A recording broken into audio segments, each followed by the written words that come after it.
Hey Pisces, your October tarot reading is ready. I'm Eleanor. Welcome to Pink Pearl Tarot. On the table, I have your theme with clarifiers, a week-to-week forecast, career and finance up here, love down here, and then a final message from you'll get a synchronistic symbol with kind of a bonus message. And then at the end, I'm going to pull two crystal ball cards. So if you have questions, start to formulate those, and there will be a quick little answer at the end. So your theme is winning, and it says succeeding, victory, outcomes. It's a good sign that things could be going your way this month, but it comes with a caution to ask yourself questions about the cost and stay in contact with yourself around that. To have focus on goals is great, but not at the expense of missing out on your entire life in the pursuit of those goals. Now, to clarify, first you have the Four of Pentacles. You have already had many wins before, even coming into this month. So you do have a lot to lose, it looks like. So they're asking you, would you give up your gains so far to win more? I mean, that's a question only you can answer. Some are going to say no, and some maybe not. The question is not meant to be leading. Next, you have the Queen of Swords, so you could be winning a battle of wits this month, outsmarting a circumstances or a situation, maybe even a person. To win this one, you'll have to access your intellect and your logical thinking center. Emotional appeals are not going to sway things in your favor. It's going to be data, facts, and objectivity. So getting to the point quickly and directly. A lot of what you'll need to know to win is going to be told to you if you're listening to understand rather than listening to respond, or focusing on how you personally feel about something. Now, finally, you have the King of Wands, and this refers to your tenacity, your willpower, and tapping into that focused ferocity, eyes on the prize. So to achieve your goals, you will have to take action towards them and do so very intentionally. It asks you to do it even if you're afraid, not to be fearless necessarily. And it also says to have a somewhat loose grip on how seriously you take yourself at the same time. For some, it says make it a game, and for others, it says remember it's a game. And it also says enjoy the game, have fun doing it. If it isn't fun, if it doesn't light you up and feel like it originates from deep within your core being, from joy, but rather it's something being put on you externally, I would reconsider. Two things could happen here. You could win according to external definitions, and so it doesn't really feel like much of a win. In fact, you almost feel like you sacrificed something that was more important to you. Or another way it could go is like that's just not enough to motivate you to succeed, and our own internal motivators are going to be stronger to motivate you towards what you really want, and so then you fail at that thing according to the external standards, and then you internalize that failure even though the truth is it was not your dearest goal. It's just that you prioritized something else and your, attention followed that. So getting into your week-to-week forecast, week 1, you have the 9 of Air. This is where you'll need to access your internal Queen of Swords, pragmatic thinking, sticking to what is real and cutting out the fear-based projections. We as humans have adapted to worry. The Four of Pentacles, self-preservation. It's so that we can analyze the situation in the most realistic, cold, hard terms and then strategize a plan around that. Wishful thinking isn't going to do it. But beyond that, it's maladaptive if it keeps you from sleeping and you aren't getting anywhere towards a solution by thinking about it, and it's just burning up your energy in order that you would need to actually deal with it when you have to. So planning for many contingencies or potential curveballs is great use of your intellect, as long as it doesn't get out of hand, creating imaginary monsters that you will never actually have to fight.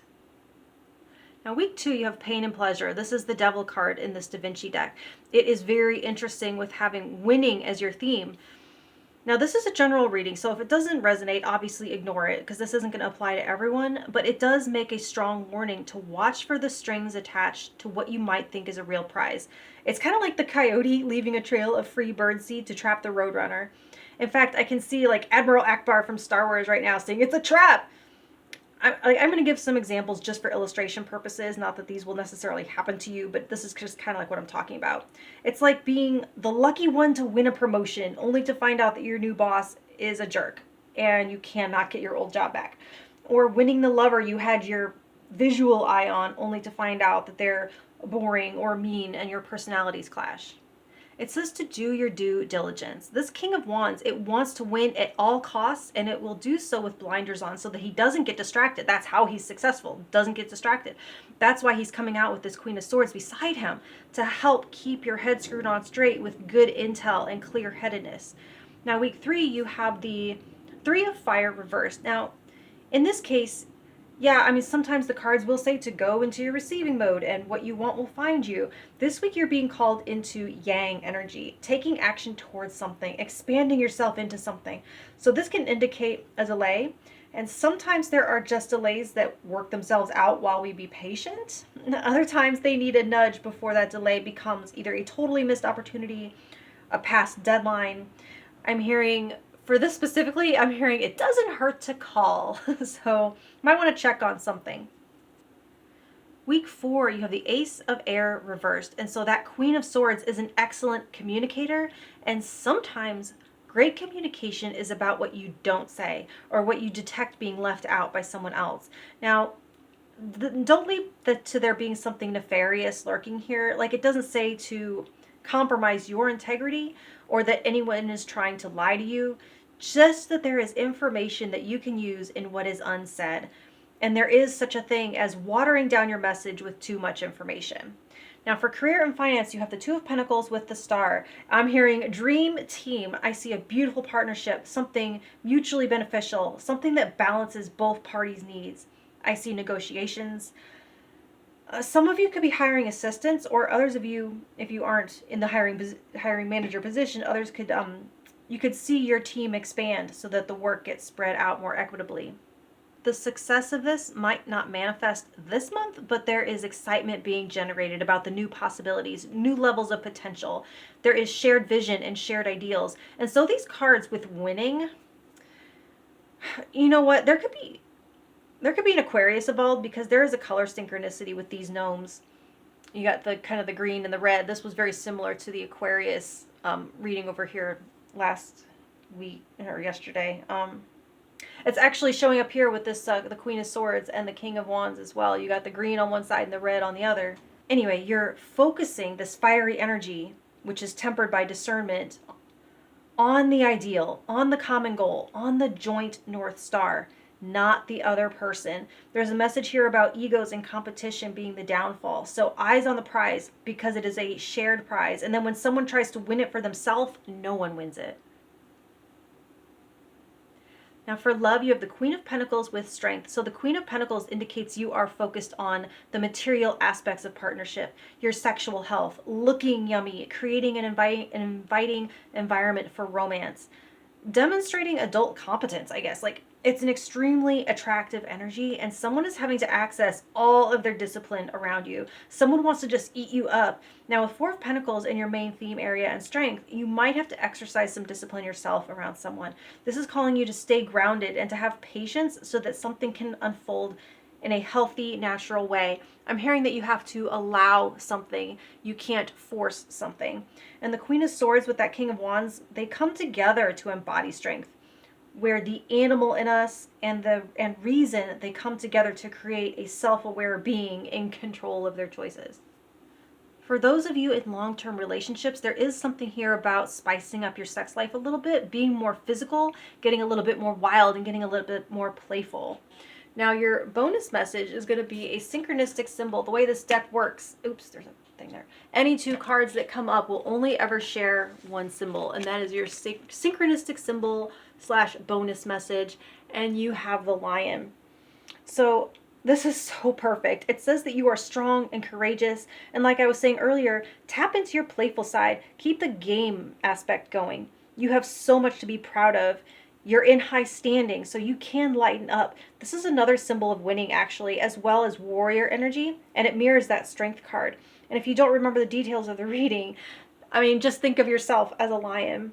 Now, I also want to talk about the scales. These caught my eye. This is a shout out to that Queen of Swords. Hold on, I'm making sure I'm in the frame. Okay.